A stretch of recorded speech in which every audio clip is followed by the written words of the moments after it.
Friends walking போய்ட்டு வந்தாச்சு. மணி 7 ஆயிடுச்சு. நம்ம பாருங்கள், இன்னும் ஒன்றும் சமைக்கலை.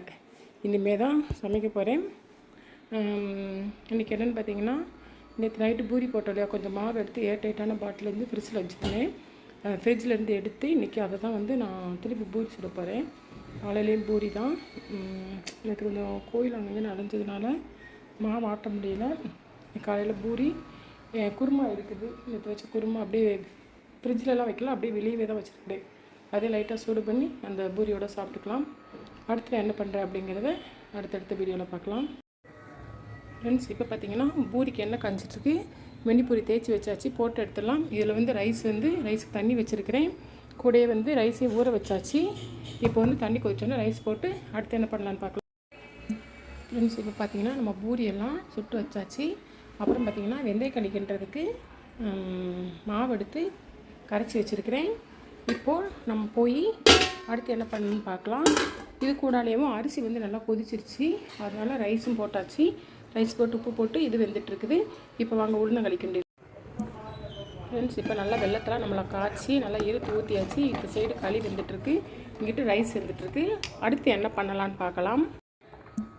ஃப்ரெண்ட்ஸ், இப்போ பார்த்தீங்கன்னா களியுமே வந்து ரெடி ஆகிடுச்சு. நம்ம கிண்டி வச்சாச்சு. இந்த பாத்திரத்துலேருந்து இந்த பாத்திரத்துக்கு ட்ரான்ஸ்ஃபர் பண்ணி வச்சாச்சு. அடுத்து என்ன பண்ணலான்னு அப்புறம் பார்த்தீங்கன்னா இன்றைக்கி வந்து தக்காளி கடைசல் தான் பண்ண போகிறேன். நாட்டு தக்காளி நிறையா வாங்கி வச்சோம் இல்லையா, அதனால் இப்போ கொஞ்சமாக எண்ணெய் ஊற்றிக்கலாம். ஏன்னா தாளிக்கிறப்போ கொஞ்சம் எண்ணெய் ஊற்றணும். அதனால் கொஞ்சமாக எண்ணெய் ஊற்றி ஒரு 1/2 கிலோ தக்காளி, சின்ன வெங்காயம், இதுக்கு சின்ன வெங்காயம் தாங்க பெஸ்ட்டாக இருக்கும், சூப்பராக இருக்கும். அப்புறம் பச்சை மிளகாய். ஏன் தக்காளி நிறையா எடுத்துருக்கேன்னா, இதில் வந்து ஹீரோவே தக்காளி தான். தக்காளி போட்டு நல்லா தக்காளி கடைசல் பண்ணி சுடுசாதத்தில் வச்சு சாப்பிட்ணும். அது நெய் ஊற்றி சாப்பிட்டோம் அப்படின்னா சூப்பராக இருக்கும். இப்போ எண்ணெய் காஞ்சிருச்சு, நம்ம எதுவுமே போட வேண்டாம். இந்த இருக்கிற தக்காளி வெங்காயம் பச்சை மிளகாலாம் போட்டோம். ஃப்ரெண்ட்ஸ், இப்போ பாருங்கள், நம்ம தக்காளி வெங்காயம் பச்சை மிளகாய் 3மே வந்து நல்லா போட்டு கொஞ்சம் உப்பு போட்டுக்கலாம். கொஞ்சம் உப்பு போட்டு லேசாக வதக்கி விட்டுட்டு ஒரு மூடி போட்டு மூடி வச்சுருங்க. இதை நம்ம ஒன்றுமே டச் பண்ண வேண்டாம். அது தண்ணியும் ஊற்ற வேண்டாம். அதுவே வந்து நல்லா வந்து நீர் விட்டு வரும். நீர் விட்டு வர்றப்போ நம்ம கொஞ்சம் கடைஞ்சிடலாம். இப்போ ஒரு மூடி போட்டு மூடி வச்சிடலாம்.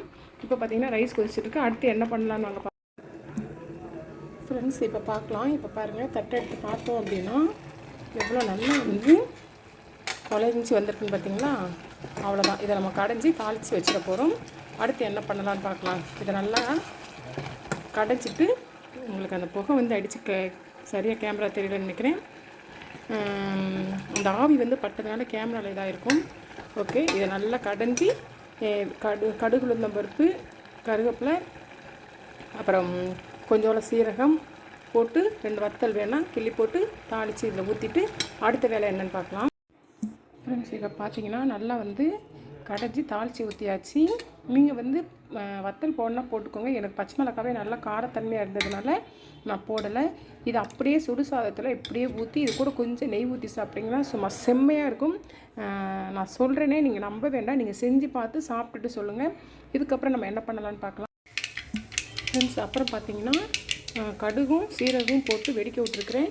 பாவக்காயை நல்லா வாஷ் பண்ணி கட் பண்ணி எடுத்துகிட்டு வந்துருக்குது. இன்றைக்கி பாவக்காய் பொரியல் தான். ஏற்கனவே பாவக்காய் பொரியல் நான் எப்படி செய்வேங்கிறத போட்டிருக்கிறேன். அதனால் இப்போ பாவக்காய் பொரியல் செஞ்சுட்டு நான் உங்களுக்கு காட்டுறேன். ஃப்ரெண்ட்ஸ், இப்போ நம்ம பாவக்காவையும் பொரித்து எடுத்துகிட்டு வந்தாச்சு. அவ்வளோதான். இப்போ பார்த்திங்கன்னா இன்றைக்கி காலையிலேருந்து நான் எத்தனை மணிக்கு வேலையை ஸ்டார்ட் பண்ண ஆரம்பிக்கிறப்போ நான் உங்களுக்கு வந்து மணியை காட்டியிருப்பேன், மணி எத்தனைன்னு சொல்லிவிட்டு. இப்போ பார்த்திங்கன்னா பாருங்கள், மணி வந்து 8:40 ஆக போகுது. இப்போது இவ்வளோ ஐட்டங்கள் நம்ம சமைச்சிருக்கிறோம். பார்த்திங்களா, இவ்வளோ ஐட்டங்கள் அப்படியே நம்ம சமைச்சிருக்கிறோம்.